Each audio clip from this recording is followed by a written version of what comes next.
Hello and welcome to today's lesson where we're looking at the marketing mix for services, also known as the 7 Ps of marketing, or even just the services marketing mix. Now, in this video, we'll define the model in full, and then we'll look at a complete example so the model really sinks in. So the services marketing mix consists of a set of tactics that a company can use to promote and encourage potential customers to buy their service. Now, the model is unique to services. It does not apply to products. The model is an extension of the 4 Ps of marketing. And actually, the model is essentially the 4 Ps of marketing plus 3 new tactics. But before we examine the model, let's first define what we mean by services. Now, unlike physical goods, services are intangible. They cannot be seen, tasted, or touched. They're inseparable, so production cannot be separated from consumption. They're perishable, meaning once used, services cannot be stored, saved, or returned. And finally, they're heterogeneous, which describes the uniqueness of services, meaning they cannot be mass-produced. So examples of businesses providing services include airlines, hotels, and software-as-a-service companies. Now, as can be seen from the diagram, the services marketing mix consists of the original 4 tactics of the product marketing mix, plus 3 new tactics. So let's look at all 7 in turn. Number 1, product. Now, product refers to the service a company wishes to sell. This would be flights in the case of an airline or rooms in the case of a hotel. Now, because services are intangible, it can help to think of services as being an asset plus the processes around that asset. So for example, when you book a hotel room for the night, you use the hotel room, which is the asset, but you also undergo a series of processes, such as checking in and checking out. Number 2, price. Price refers to the price a customer pays for the services. Now, it's worth noting that pricing for services can be a little more complex than for products. So, for example, an airline charging for flights would need to consider many factors, such as will we charge more as the flight gets increasingly booked? Will we charge more for peak times? Will we offer discounts for group bookings? And these are just a few of the factors that might need to be taken into account when determining the price of a flight. Now, interestingly, because services are much more ambiguous than products, customers are likely to associate a higher priced service with superior quality. Number 3, place. For services, place refers to the ease of access that customers have to a service.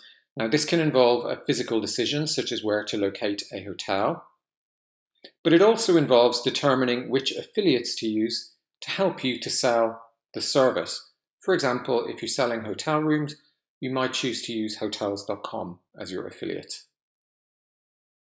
Number 4, promotion. Promotion refers to the different ways you communicate, describe, and advertise your service.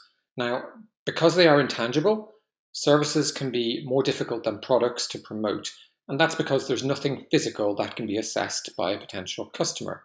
Now, common ways to promote services include using celebrity endorsements to create trust in the product, offering guarantees to remove risk, using testimonials, and using branding to highlight the quality of your product. Number 5, people. Now, by people, we mean those people who are directly or indirectly involved in the delivery of the service. And that typically means employees of the company, but it can also mean subcontractors with direct interaction with customers. Now, actually, it can even refer to existing and past customers of the company, and these customers represent the company through word of mouth by talking to their friends and their colleagues. Now, people are a very important factor in the 7 Ps because services tend to be produced and consumed at the same time.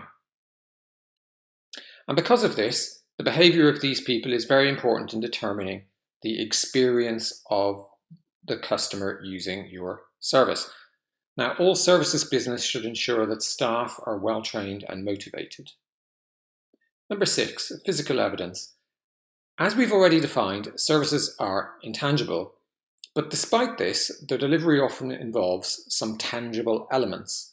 So physical evidence is defined as being both the environment or place where the service is delivered and any tangible elements that facilitate the service or provide information about the service.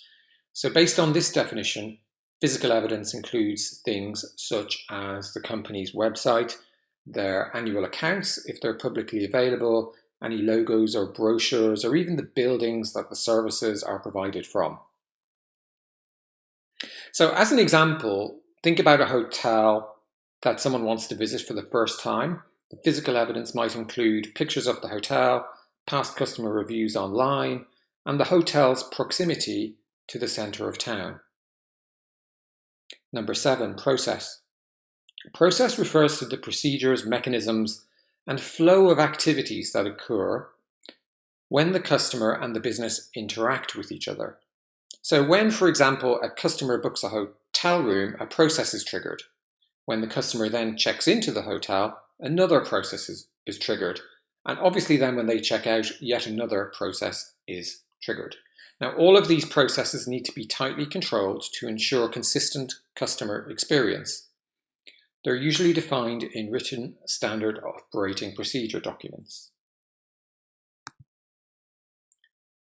Now, one criticism of the 7 Ps is that they force you to think in an internally focused manner rather than a customer-focused manner. Now, because of that, it can be useful to use the 7 Ps and convert them into the 7 Cs. And these reimagine the 7 Ps in a more customer-focused manner. So, for example, product becomes customer, price becomes cost, place becomes convenience, etc. And some people find thinking in terms of the 7 Cs makes much more sense to them as it's much more customer-focused. Now, when we're using the services marketing mix, what we're trying to do is get the right balance of each tactic so that the service is a success in the marketplace and people buy it. Now, we can think of the sweet spot as being the point when all 7 tactics are in balance. Now, if you adjust one factor or one tactic, then you may have to adjust the others to maintain that balance. So for example, if we decide to change from a budget airline into a luxury one, we'd obviously need to change the price, but we'd also need to change all the other tactics too. We'd probably need more people to offer a more personal experience, because that's what higher end customers would expect. And we'd need to change processes so each customer is given more care and attention.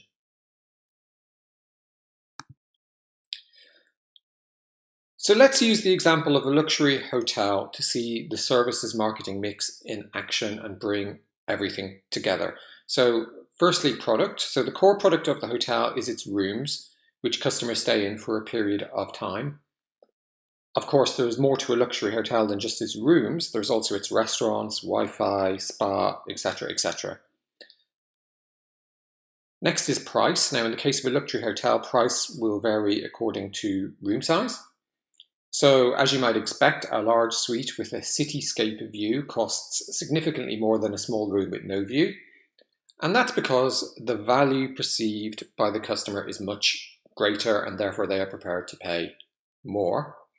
Next, we have place. So for our hotel, place concerns how the service is consumed. So typically, place will be chosen for a strategic reason. So for example, because making the hotel close to a city, a business center, or even a tourist attraction.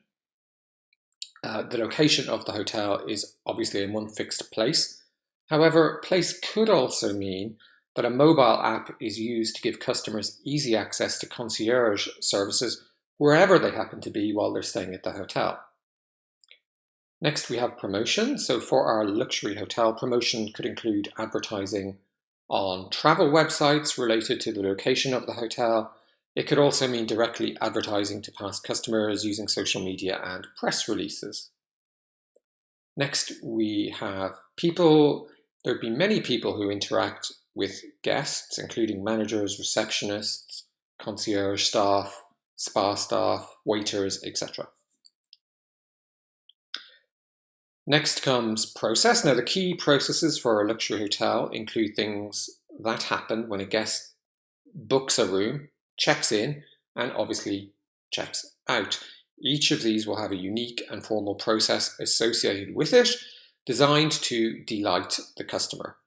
And finally, we have physical evidence. So for our luxury hotel, the physical evidence includes the customer service they receive before their stay.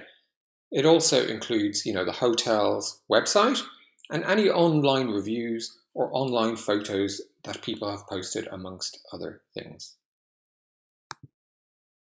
So, in a nutshell, the services marketing mix provides 7 tactics that can be adjusted to help you attract and keep customers to any services business.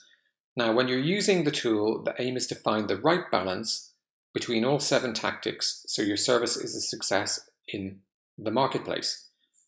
So that's it for today's lesson. Really hope you enjoyed it, and I look forward to speaking to you soon.